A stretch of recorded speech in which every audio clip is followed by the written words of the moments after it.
Comrade, you are listening to WHIV-LP New Orleans 102.3. This is your weekly Good Morning Comrade. Jeff and Robert here on the program with you, celebrating 6 years. This is it. I think That's this crazy. Is like the one where we get the closest to the 6-year anniversary. I'm not exactly. We were like the end of May. Started 2019, and we just hit 6 years here on the radio show. What the hell, man? They let us. They let us on the air for 6 years. What's going on, WHIV? We love you. I mean, it's not like it's community radio, so it's not like the bar is low. Yeah, the bar is very low. Unfortunately, we couldn't go like the Max Kellerman route of like just using community radio and just becoming super famous about it. But there's still time. Max Kellerman did that? Yeah, he started talking about boxing with his brother. I didn't know that. Unfortunately, like podcast stuff. I like Max Kellerman. R.I.P. to Sam Kellerman. Unfortunately, he had a really horrible death like a number of years ago. He was murdered. But him and Max Kellerman in New York. I can't remember what part of town they were from, but they did community community television where they talked about boxing, and he became like a major boxing guy. He was original host of Around the Horn, which just wrapped up after like 23 years, which is crazy. I remember when that show started. Video games, like the man, he was Stat Boy on Pardon the Interruption. Reality. Yeah, and I don't know, man. It's just kind of a crazy thing to see that show wrap up when it was like getting ESPN's dumb. They don't care. But that show is so old, dude. Like I was in the Marine Corps, used to get home from off work and throw my boots against the wall and turn on. Pardon the interruption. I was in high school. Like, coming home from football practice. They were still getting numbers on it. They were still getting ratings. They were still doing it. You know that I was gonna say, Pardon the Interruption had like a like not a spinoff, but they had like a sitcom based on that show. It starred not Kareem Abdul-Jabbar, but that's Kareem Abdul-Jabbar. The Theo from Cosby Show was Wilbon, and I forget who they had to do another, but yeah, it was like based on them. It was so weird. Really? I think it only lasted like a season, but that's crazy. That sounds like a Tony Kornheiser idea, if I'm honest. no, for sure. He's probably like brought in as the executive producer or something. Well, speaking of sports radio guys, not pure sports radio, but they've definitely dabbled in it when they cover for like Jim Rome and stuff. I met the Sklar brothers. What? They're real cool. Yeah, we have a small comedy club out here that I can tell you about, but I can't do ads. But I'm just going to tell you that it exists because we are in community radio. It's called Sports Drink. Oh yeah. I see their stuff all the time. I go there. I will not tell you if it's good or bad because I can't, because it's community radio, and also they don't pay me for a plug. I will say that some friends of the show, some people who have appeared on this program, do shows that do comedy at Sports Drink. I would say that also the Sports Drink guy, I don't know his name. He's very tall, but if he wanted to pay us enough money to have like FU money that we could just burn the show for one ad read, I would totally do it. I can be bought. I do have a price tag. But yeah, I met the Sklar brothers. They did I feel like that guy is super connected. Like, I don't want to touch the sun and I don't need to know everybody's business, but the guy who owns that is a weirdly interesting dude, because I'm like, how do you get all these I mean, it is New Orleans, but he's definitely connected with comedy, because they'll have people that place sits 30 people maybe. And he'll have big name comics come in all the time. And I'm like, are they just trying out material? What's the deal? But the Sklar brothers were cool. Whenever I meet somebody I like, I kind of have a thing that I do where I make up a scenario, like what I'm gonna say to him, real pithy, and then like in the the exchange, so on my own, so that way I don't think I'm like a parasocial weirdo. Yeah, which I definitely am a parasocial weirdo. Don't worry, they think it too. Don't worry. They think but I told him, I was like, hey, when I got out of the Marine Corps, like the only things that this is a true story though. I was like, the only thing that kept me going were three things. It was adult from losing my mind, marijuana, Adult Swim, showing 4 hours, but there were only like 2 hours to the same block of like Aqua Teen, Force and that, and Cheap Seats on ESPN. Cheap Seats was good. I held it together. They were also like did like kind of sideline commentary on BattleBots, on the original BattleBots. Oh, really? Yeah, I don't remember that. Yeah, they were Randy and Jason Sklar were in there. They were pretty good. I mean, it must have been. I mean, they're awesome. No, they're like it was very Thunderdome to me. Like you just take these machines and destroy them. It's just like. But I think it didn't do what people wanted it to do. No, we wanted like robot jocks. Yeah, we wanted like mechs, and like there were just, and then once the meta, it reminded me of old UFC to where like once the meta was found out of just like. Okay, you just build a wedge that's got a launcher on it. Exactly. Everything got samey and boring. It's like that. Yeah, that's the meta. Once the meta got exploited, it's just like, okay, two pizza wedges just running at each other at 5 miles an hour. It's like, this is stupid. Then you gotta it's like old MMA. You got to change the rules. You need to have like, instead of weight classes, you need to have like type classes. So like you need to have bipedals. You need to have. I was gonna say that. Yeah, you need to change it up. Or if it's going to be like, if you're going to have a machine, it's got to be X tall. You know what I mean? So that they can punch each other out real good. And then also, bonus points if when it gets punched in the face, head rises up on a little, little thing. That'd be cool. Have you seen the Japanese robot wrestling? No, I've not seen this. Little robots are like maybe 2 feet tall, maybe not a foot. And they like come out through a little entrance, through a little like gorilla position, like little like curtain, and then they get in the ring, and they're like, they're remote controlled or whatever, and like guys call the matches. It's like, look up that Japanese robot wrestling. It's actually it's pretty entertaining. It's actual robots. Yeah, it's like they're like little guys that you would get like, I don't know, you'd make like Lego Mindstorms or whatever. Yeah, little stuff like that, or like those, like when Aibo was a thing, and then toy companies started making like knockoffs of the the bipedal robot Aibo, like think like that, but just small. But it's actually it's funny, it's entertaining, it's cool how I love dumb. So last night I got super stoned with the wife. We watched the trades. We watched it. We've watched it before, the trades games, and it was like the plumbing world championship. Oh, nice. It was so good. They had an hour and a half to install a sink, to run it to a hot water heater, and do something else. I don't know. That's pretty awesome. I used to really love the lumberjack games when they would just be like sawing wood, or but people come out to that. It's crazy. Oh yeah, that'd be just like, okay, first off, you have to chop into the thing, you put a board in it, you climb on top of the board, and you chop again, and put another board in it, and you climb on top of that, and you just like hack a log in half, and you win. That's super dope. Well, honestly, it feels like a wasted, to we are a politics podcast, but to keep it on politics, like those trade games seem like a wasted opportunity. Like those things should be. I think they are sponsored by unions, but like the DSA should be there. Oh like, like that kind of stuff. Like like these things should be like. If for no other reason, then it's cool. Like the big knock that people have on groups like DSA is they're a bunch of wimps. And like one way you can, and I'm not even saying it's true or not. I mean, whatever. But like one way you can knock some of that rust off, like kind of like dispel some of that, is if you're just like, you know what we're going to sponsor? You know what we're going to be present at and have a visible appearance at? Is this thing where you have chainsaws and axes. Where like labor is being celebrated. Yeah. Like you're celebrating labor. Like this was a thing, if you could bring Karl Marx, they'd be like, your society is trash and about to collapse. But there's a small section where like you celebrate labor. Like, this is amazing. Like, I would have never thought that he'd be like, I would have never thought this would be possible on Earth. Like, this is great.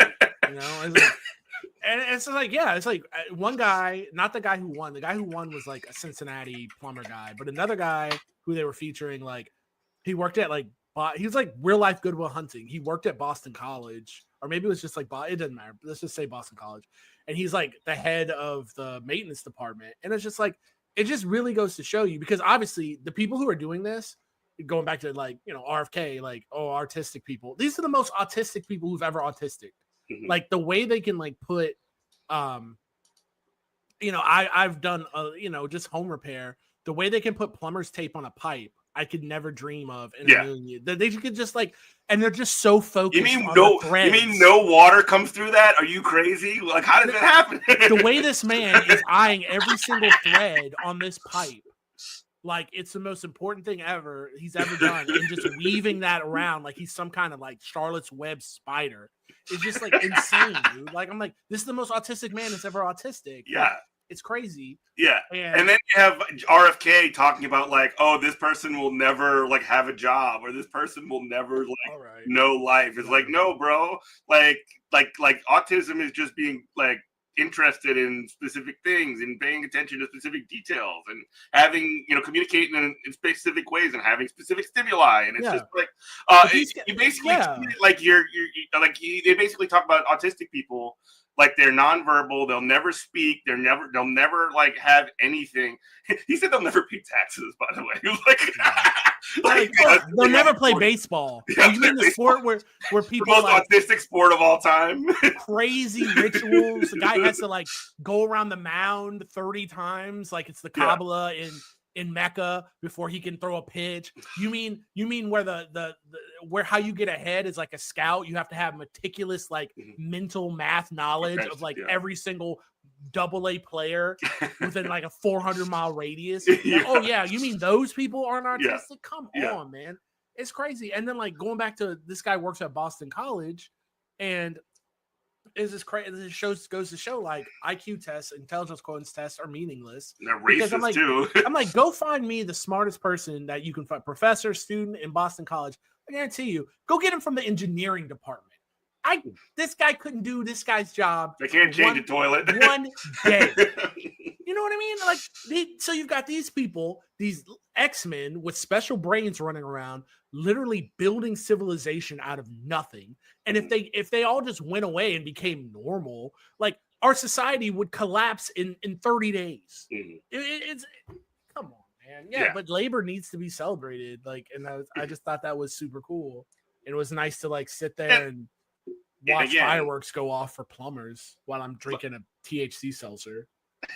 Well, and again, it speaks to, and I say this stuff all the time. I can't believe you don't just like groan every time I do, but like that difference in sort of like mental sort of outlook and perspective and whatever, like that is another testament to how diverse the working class is. You know what I mean? It's all races, all colors, all creeds, all backgrounds, all everything, all essentially all mental multi-exceptionalism. I can't even think the word to describe it right now, but that's another part of it. You know what I mean? Mm-hmm. And it's not a knock on it's not a knock on at like actual, we talk about like sports athletes who kick the sports ball around, like that is labor as well. And we really need to put to bed and you will hear it from sports fans every now and then, but like non-sports fans will be like, well, I don't understand why. I don't know who plays for the Saints anymore. I don't know why Joe Blow for the Saints, Alvin Kamara, I don't know why he got to make all that money to play a game. They should really pay teachers. And I'm like, how much the owner makes? Exactly. That's I'm like, it's not like Gail Benson is sitting there like be like, well, I gotta eat cat food this month because Alvin Kamara, I gotta restructure his no, it doesn't matter. It doesn't matter what they're being paid. Their labor is being exploited because they are not getting the lion's share. They're not getting the fair market value of what their labor creates. And if you're complaining about schools and you're complaining about like the funding of roads and all this other stuff, I agree with you. Right. It's not necessarily worker in this situation that's the problem. It's the distribution system. And the people who hold power in that distribution system are not the workers. It is the owners. It is the owning class. It is the richest people in the world who already have more obscene money than God than you can possibly ever imagine in a million billion years and spend in like not just one lifetime, but a lifetime of like a series of lifetimes. I mean, I'm just sort of like my brain automatically goes to the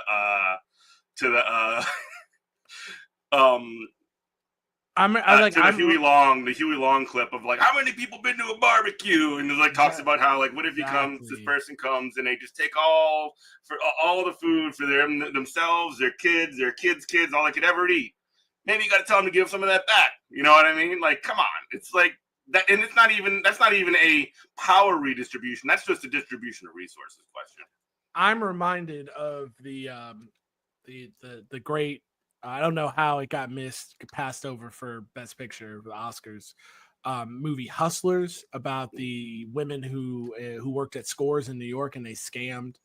They drugged and scammed dudes out of money. Well, anyway, there's this part in it where Cardi B is yelling at the door guy, and she's just like, Joe, everyone here has a job. What do you do, Joe? What is your job? Please tell me now. And it's like, yeah, what does, and I don't mean to like dump on Gail Benson. Like there's plenty of good reasons to dump on Gail Benson, but that's a whole nother topic of like, oh, I hate that. That's a whole nother thing. But I'm just using her because I'm in New Orleans right now. You just don't want to see a girl boss thrive. That's so. We'll have to have a thing because it hates.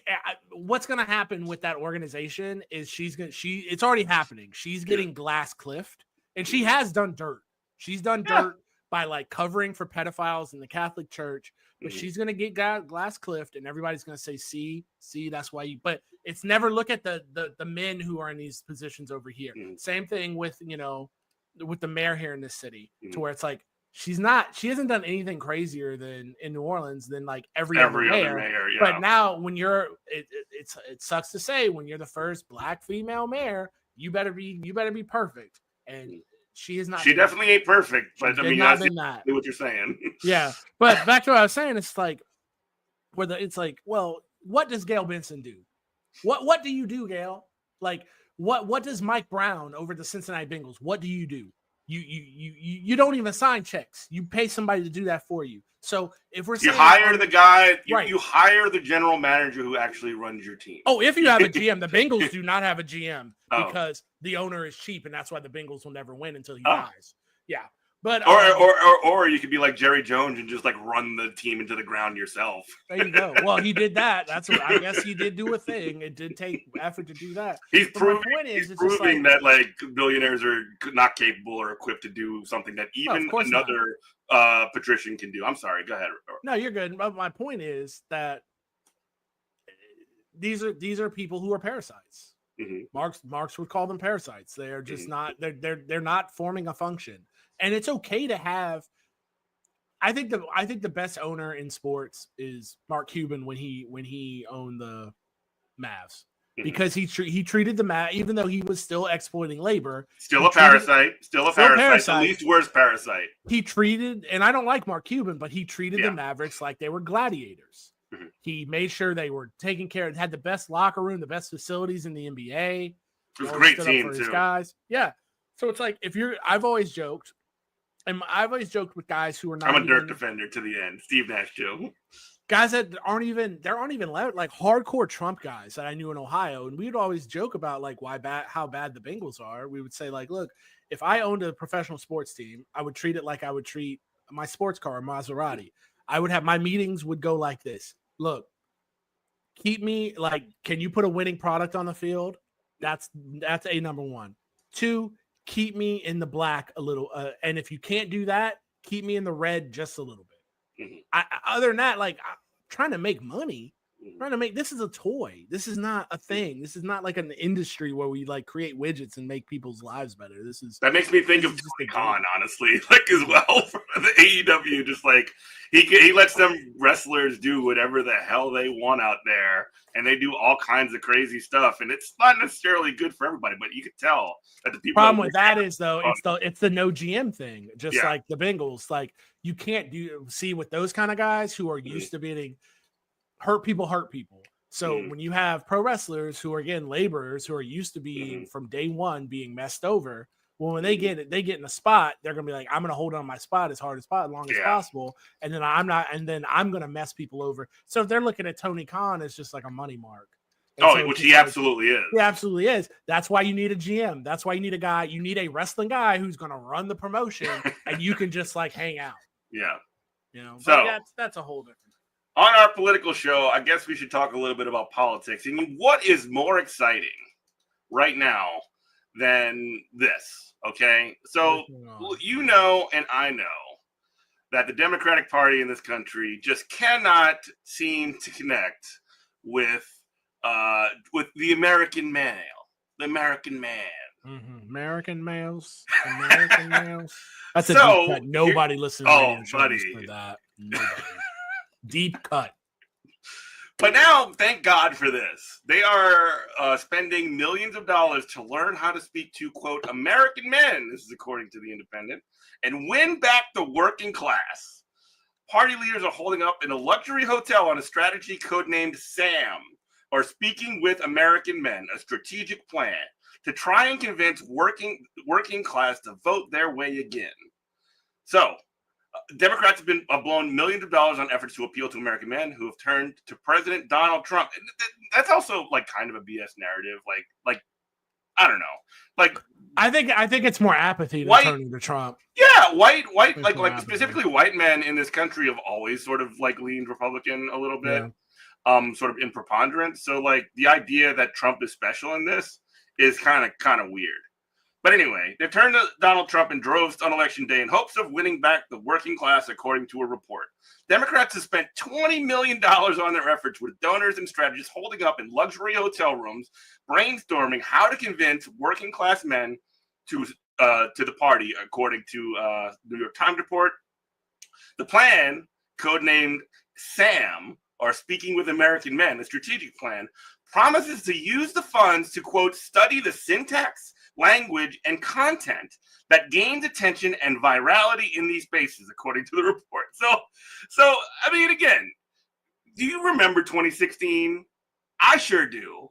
What was the narrative that was the case then? Anybody who was like, even if you weren't a dude and you supported Bernie Sanders, you were a Bernie bro.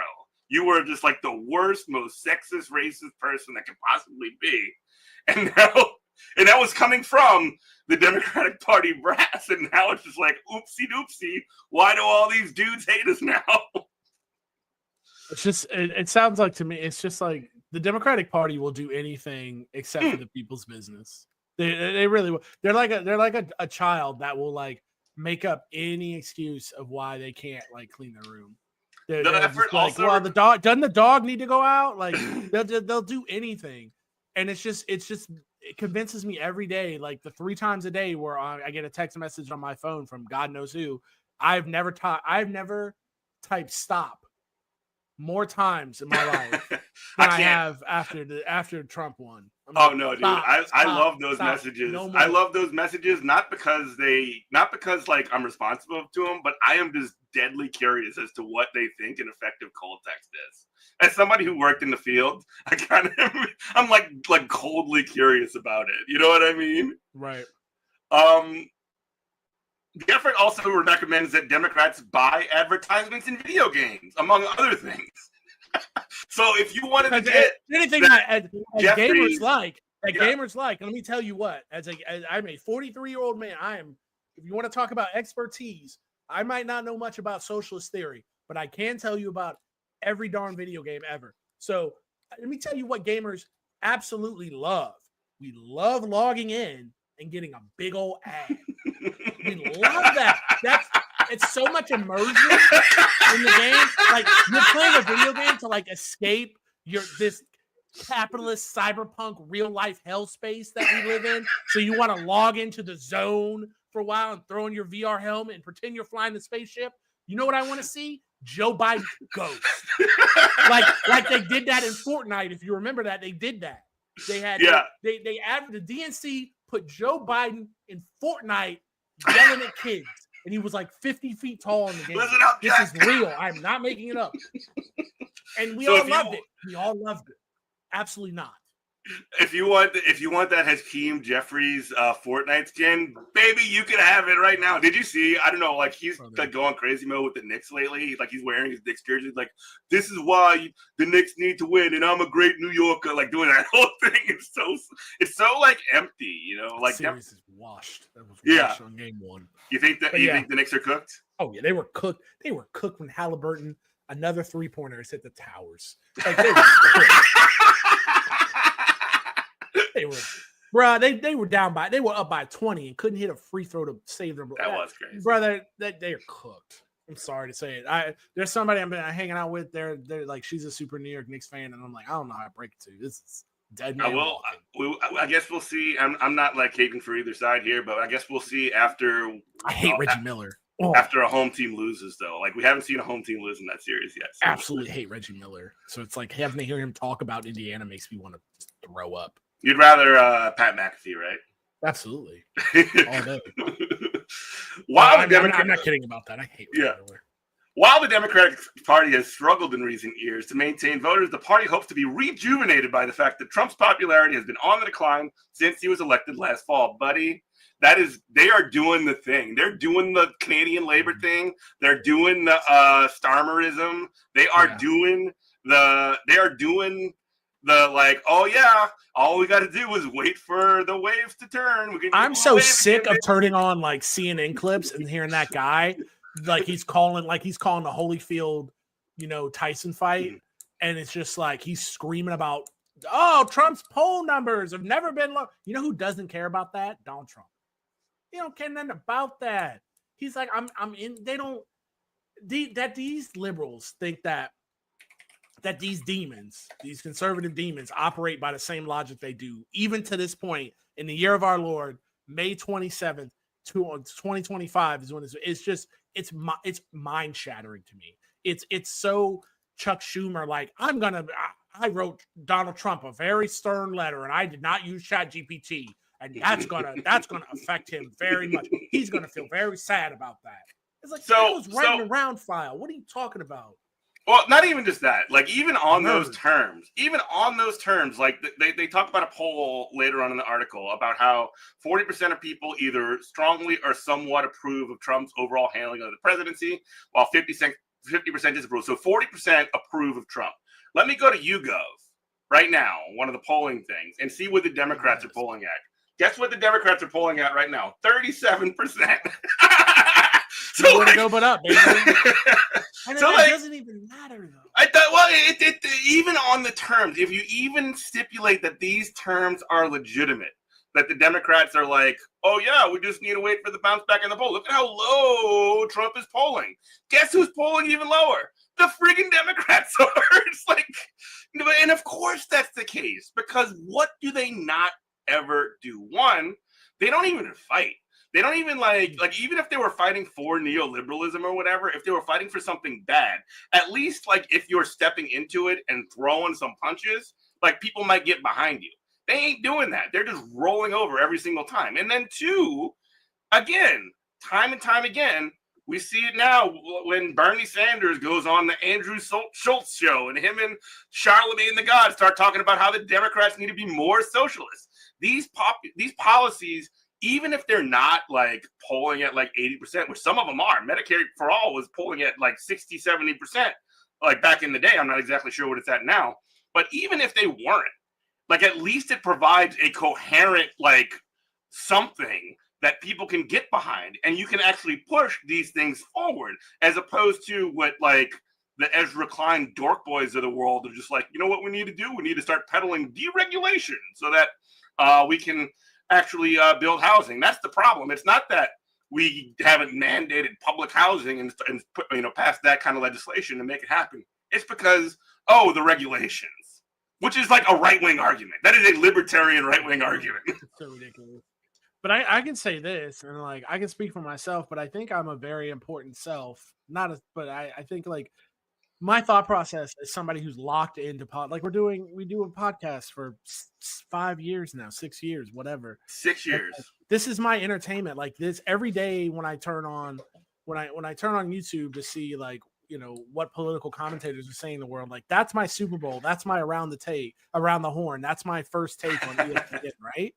And it's just like, brother, what me and like neolibs have in common right now is like we are both sick and tired of seeing Bernie Sanders. Like I completely am. And where I'm going with that is, look, man, like, and I know you don't, please, people who are listening to this, if you are politically active and you're doing agitation, you're doing agitprop on your own, however you're doing it, and you are knocking doors for your preferred candidate and you're trying to, like, please don't stop doing that. Don't listen to me. But what I'm trying to tell you is I don't have, like, okay, what do you want me to get excited about? You want me to get excited about AOC? She's been co-opted. You want me to get excited about Bernie? Bernie's out here denying a genocide's taking place. Okay, the last person we had a huge push behind was John Fetterman.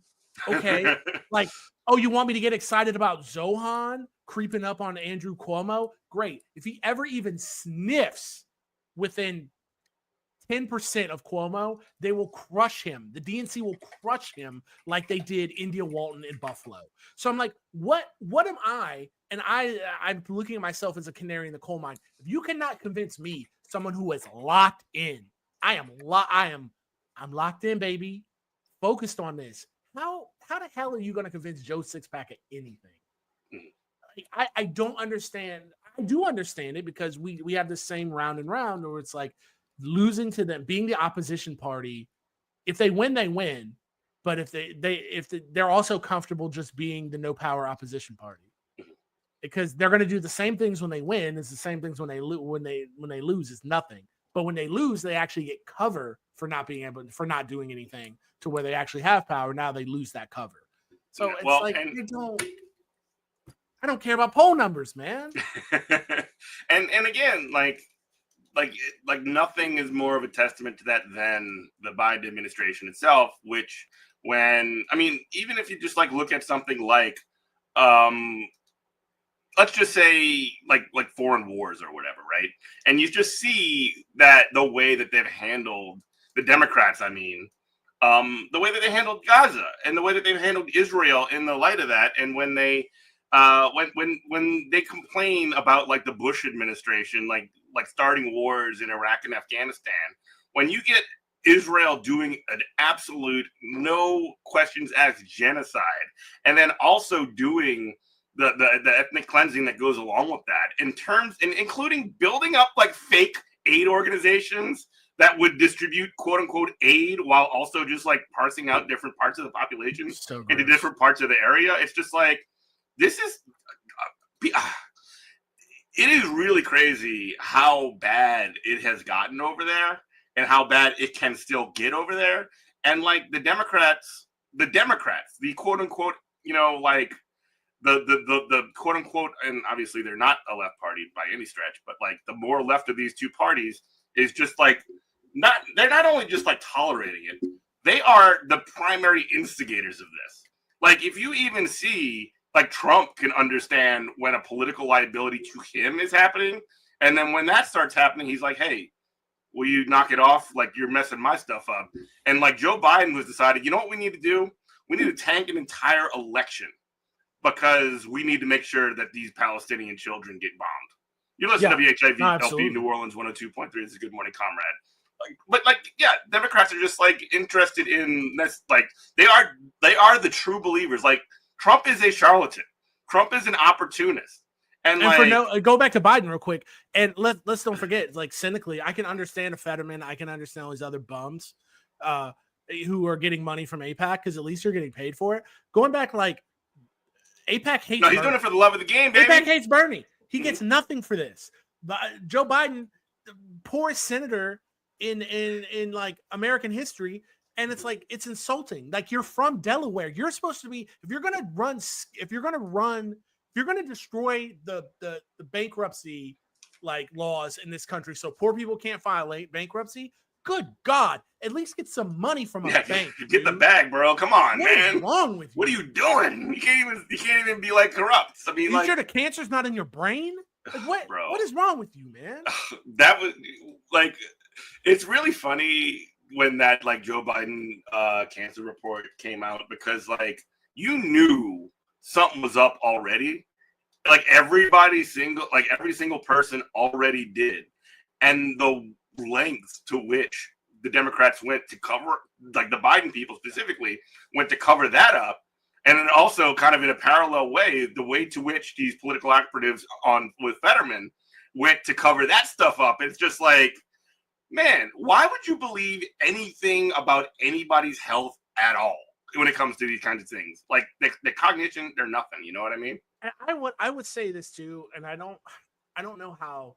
When I think of like right-wing scandals, when I think about stuff like Iran-Contra affair, COINTELPRO, like again going back to like why didn't Joe Biden get the bag? Like I could at least I try to put myself in the mindset of just like evil and cynical people and be like, okay, like I understand like bad choices can be logical. Like anybody with any brain, any, social worker, philosopher, anybody can be like, look, your logic can be bad, but it's still logical.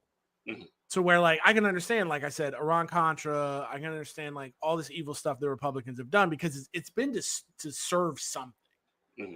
And like Democratic Party does all this evil, like they do all this evil, like covering for Joe Biden, covering for John Fetterman for absolutely no reason. So the only reason I can think of is just to have your lanyard on at the convention so you can get a free Miller Lite at the open bar. That's like, what it is. It's so gross. It's like, this image that they have of like what is a serious person, and these serious quote unquote serious people have determined that like, oh, you know what America needs to do? We need to have the biggest, strongest military in the history of the world. We need to defend Israel while they bomb hospitals and schools and neighborhoods and the tents that they put up after. We need to make sure like that's what we determine is what is serious. We need to make sure that we never miss a check on that. We need to make sure, and look, we need to make sure that and I'm not really getting into the Ukraine politics other than the like just basically push for the conditions that create a Vladimir Putin to create somebody who's going to just start snapping up some of the smaller places in the region by pushing the NATO deal all the way up until their border, until they're right there up their butt. You know what I mean? It's just like one of those sorts of things where you have this conventional sort of like brain virus that all of these people who have determined, in the sort of like beltway circles and all these foreign policy circles have just determined that this is what is serious and everything outside of that is not. And that's what it is, and that's all it is, and that's how you get to play the game. And again, like literally, Democrats were saying that Trump is Hitler, and like he is going to take us down straight down the road to fascism, which I actually don't even necessarily disagree with. But then when Hitler wins the election, they're like, well, guess we don't have to do nothing now. Just roll in it. Let it come on down. Come on down. No, 100%. No, 100%. And like somebody smarter than me said, it's like, oh, when Trump lost the election, like what did they do? Like you might not agree with it, you might be crazy, and Jan 6 is like insurrection, like can't be blah blah blah, can't be tolerated. Yeah, all that could be accurate, but did he just go, well, nothing I can do? He's like, well, let's crank up the lie machine. Let's go. But Democrats, like I said, they rather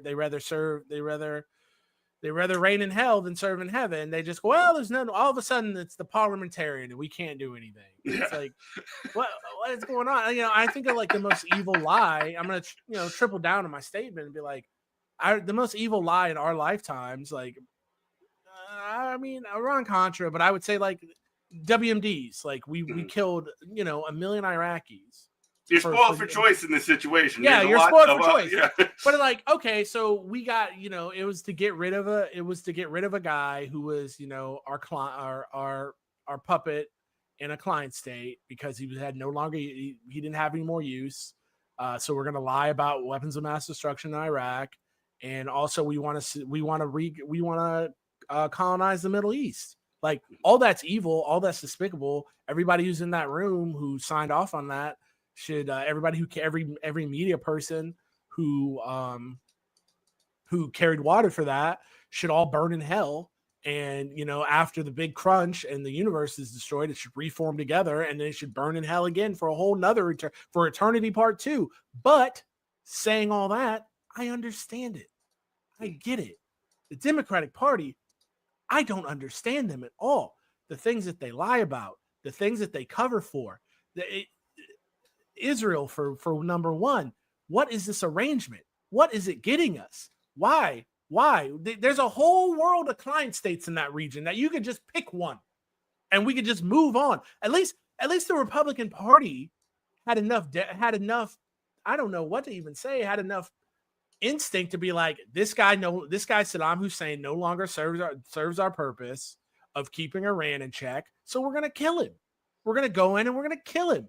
Okay, great. Again, evil, but I understand it. It was never, the Republican Party was like, well, we're just going to let Saddam Hussein. At least that's politics. At least they're doing politics. Let Saddam Hussein lead us around by the nose and just murder all the Kurds, and we're not going to do anything about it. And we're just going to say, well, the Kurds had to go. Well, what does Saddam Hussein in Iraq do for us? Nothing really that Kuwait or any other Syria, any other surrounding country could do us. But for some reason, we're locked into a death spiral with this guy. Mm-hmm. And it's like, but the Democratic Party's like, well, Netanyahu's our guy. That's our guy. For some odd reason, that's our guy who every opportunity that he gets, he wastes our money, puts his hand back out for more money, and then after we give him more money, he kicks us in the groin. Fantastic. What a great arrangement as the world's top superpower that we have. Isn't America great? Aren't you proud to be an American when you're getting led around by the short and curlies by your colony? Isn't that cool? Isn't that making America number one again, MAGA? On. And again, like, they're doing this in the sort of like they're basically creating death, destruction, chaos, and they're using anti-Semitism as a way to tamp down on the sort of like dissent.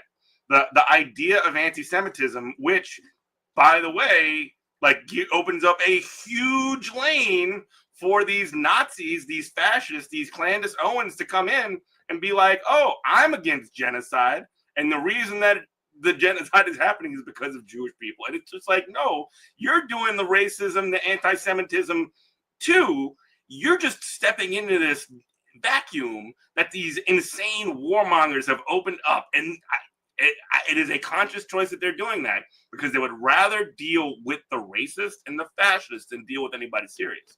That's why you don't see Candace Owens getting detained at the border when she comes back from her trips abroad, or you don't see her getting banned on Twitch or whatever for whatever, because they are a part of the program.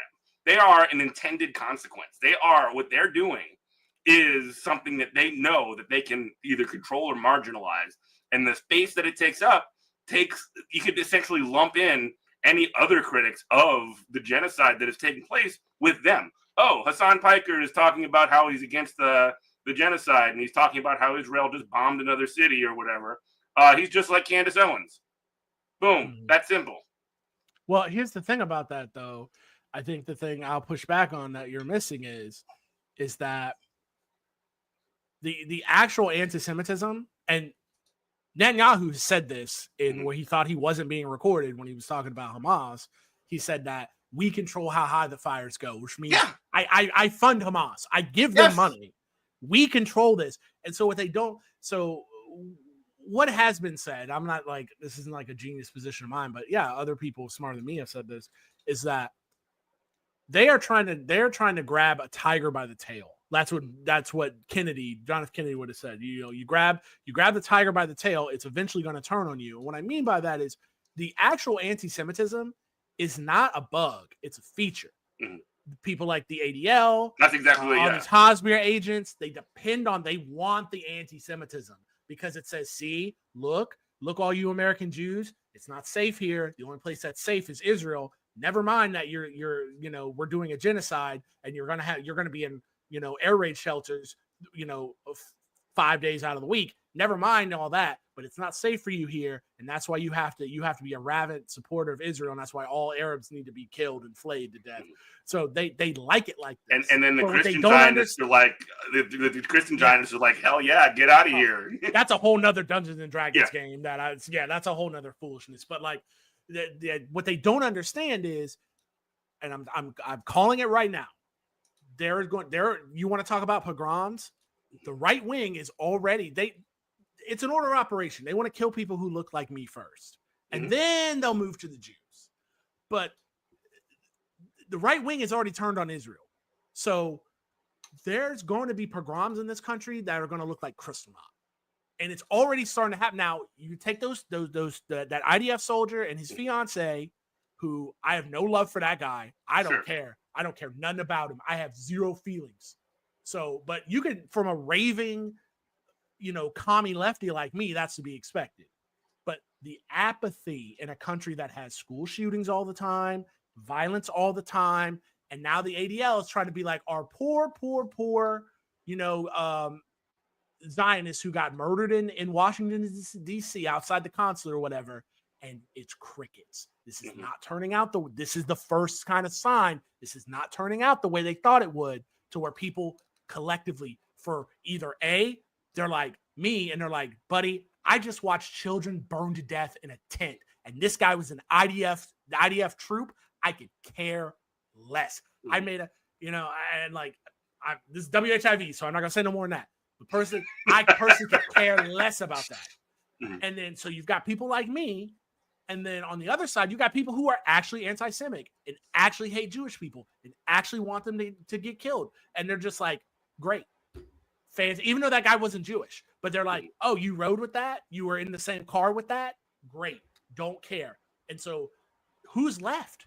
I'm telling you, it's going to be a weird day, and it's coming soon. It's going to be a weird day to where like I said, there's going to be pogroms in this country that are going to look like Kristallnacht, and the only people who are going to be out there actually physically protecting synagogues and Jewish people are going to be brown people wearing keffiyehs. It's going to happen, and it's going to look crazy. And they're going to be like, well, how is this so? It's like, yeah, because murder bad, bro.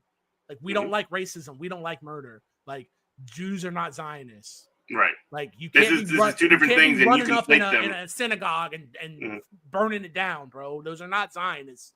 You can't be doing that. Yeah, and the conflation that constantly happens with Jews and the state of Israel is just like, I mean, again, it erases so many Jewish people that are either anti-Zionist or just don't identify with Israel, or have no opinion on the matter. Like, it's just such a sloppy thing. But like, when you have, a Jonathan Greenblatt, who's the head of the Apartheid Defense League, he'll just basically be like, oh yeah, this is Hassan Piker's fault that we have. That was crazy, bro. Yeah, you saw that? That's crazy. It's gonna be me, you, Hassan Piker, and Miss Rachel in Jena, Louisiana. Dude, okay, let's talk about Miss Rachel for a second. So gross, okay, dude.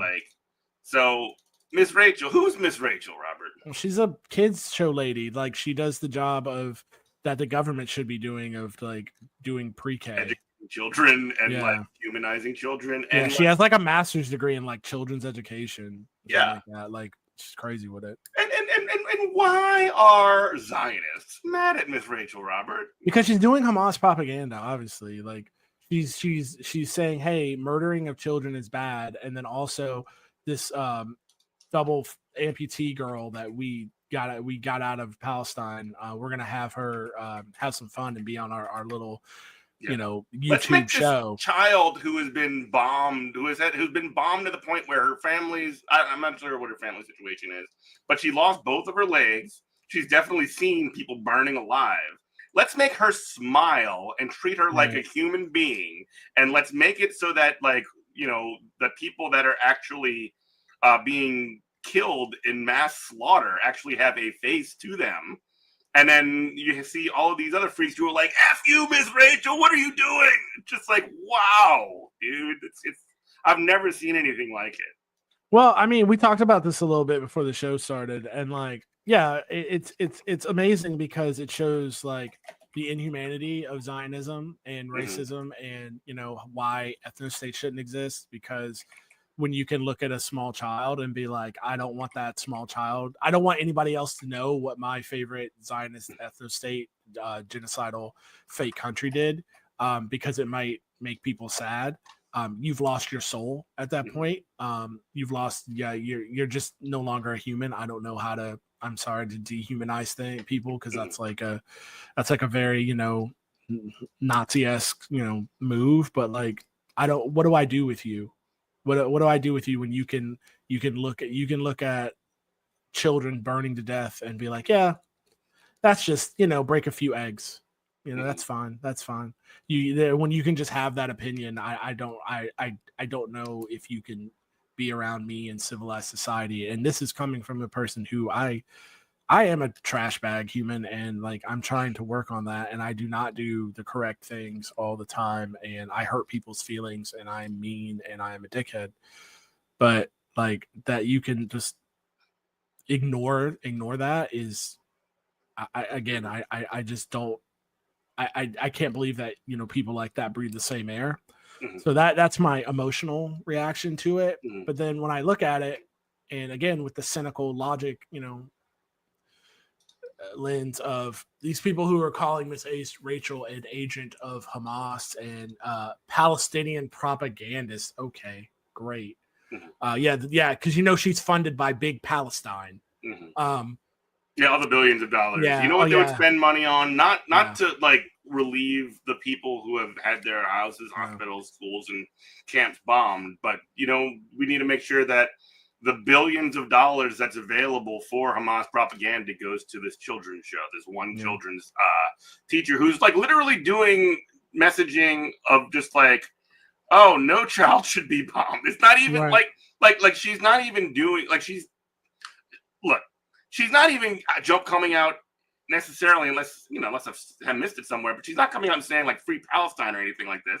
She's saying these kids shouldn't be bombed to death. She doesn't have to. But here's the thing that we talked about. It's like, cynically, again, I'll put my head inside of evil people. When they're like, oh, she's doing Palestinian propaganda, she's an agent of Hamas, they are correct. And by what I'm saying is, Miss Rachel showing the humanity of a Palestinian child is more dangerous to the Zionist project than a million Hamas RPGs just tearing holes in Merkava tanks.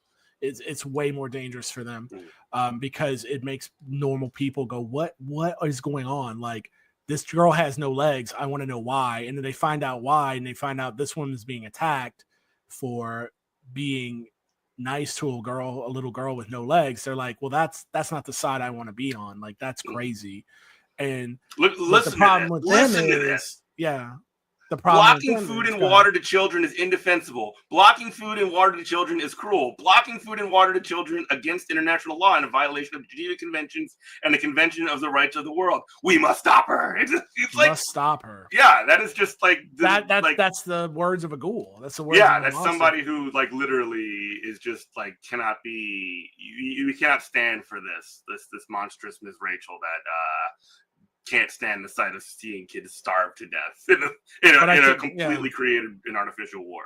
But what I told you earlier off the air is just like these people who, when they've been running the same play for so long, is just like calling everybody, with their Hospira, calling everybody anti-Semitic, to where, no matter what their quote unquote air quotes problem is, and their problem is Miss Rachel and bands like Kneecap. Well, if all you have in the toolbox is a hammer, then every problem is a nail. So all they know how to do is hit this woman over the head with saying, oh, you must hate Jewish people because you're loving on this little brown girl with no legs that we did. And it's like, normal people who aren't in that bubble are just not going to see it like that. They're really bad. It's just one more reason why, like, the state of Israel is doomed. Like, their fate, it's just how many people are going to die. How long is it going to take? In the meantime, it's so disgusting. But this is over. Like, their fate is Saigon. Their fate. If they're lucky, they'll be South Africa. But I'm thinking it's going to be more like Saigon. And, and I would love to talk. If we had more motion, I would get like, that Levy guy or any kind of, Hospira agent. And I would say, you know what? My first question would be like this. I'd be like, okay, you've convinced me. Genocide is somehow good. All the Arabs and all the Palestinians in the Gaza Strip and the West Bank need to be slaughtered so it can become all that can be annexed by Israel. Okay, great. What happens the day after? Mm-hmm. Do you think like who's next? Well, it's not even who's next. It's like, do you think like all the people in Egypt across the Rafah border are gonna like stand for that? Mm-hmm. Do you think like every Arab country is that? You think the United States is gonna fight the whole Arab world on your behalf? Wow. Is that what you think? Because we won't.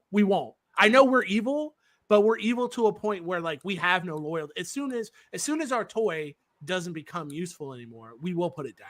Well, I guess that's why Israel is expanding operations in Syria as well, right? So that they can, they can essentially stake out more strategic, defensible locations further up. You're going to be a pariah state. No one's going to trade with you. Your whole the thing that I remember 10 years ago, you would jump on YouTube or online ads were like, come visit Israel. That's all gone. There's going to be a brain drain. Like it's going to be, there already is a brain drain in Israel. Kids are already not going on birthright. Who would want to live there? It's embarrassing already for people. I saw a comment online from a guy that's like, yeah, I'm from Israel, but I don't tell people that because it's embarrassing. So I tell people I'm from Palestine. And it's like, dude, it's done. It's over. Like your only way out is to just be like, assess who did all the war crimes. They have to go to the Hague. They have to, do that mandatory, whatever. I think the max sentence you can get is like 25 years and like in the Hague. Like that's what's going to happen to have any kind of semblance of maybe this can be a proper state in the future. But the project of Israel is dead. It is just a world. It's a bull in a china shop with its head cut off, bleeding out, just destroying and wrecking everything. But it will fall. It has to. Like the world, it's already over. We thought, Miss Rachel and Kneecap. If anybody doesn't know who's listening to this, talk about Kneecap, Irish band who they did like an F Israel thing at Coachella. Now they're being tried or charged for terrorist acts in the UK. And I'm like, yeah, again, every problem is when all you have is a hammer, every problem is a nail. It's like the appropriate thing would have been for all the governments, including the Israeli one, to just let it go. Don't say anything about it because now you've blown this up. And as we all know, no music artist has never been popular after their government prosecuted them for anything. That's never increased anybody's population. And then we also especially not an Irish one. We also know that the UK's great history of stopping insurrection by throwing Irish people in prison. Yeah. It's like y'all just keep taking L's. Like y'all don't learn from a history book. It's gross. I see we're about out of time. Yeah, we got to bounce, but 6 years. Good morning, Comrade. Thank you so much for listening to everybody else. I feel like we're gonna do another 6. We're gonna keep it rolling. People who have been listening, we've been having a few reruns lately. Stay tuned. My schedule's been crazy, but we're gonna get something stabilized. We're gonna settle things down, and we have the possibility of some really exciting things coming in the future. So follow me on Twitter. Say what now? Said maybe making some money. Let's not get ahead of ourselves. But meanwhile, 6 years and we haven't seen a dime. So let's not get our DNC. I will say whatever, except I won't carry water for genocide. But that's my line. No, make it right. I'm your guy. I'm your. Well, we already made the appeal to China, so like I'm free agent out here. So thanks to everybody for listening. Follow me on Twitter at Eminent Prof. You can get all of our information, back episodes at goodmorningcomrade.com. Follow us on all the stuff, Instagram, whatever. Thanks everybody for listening. We love you. Bye-bye.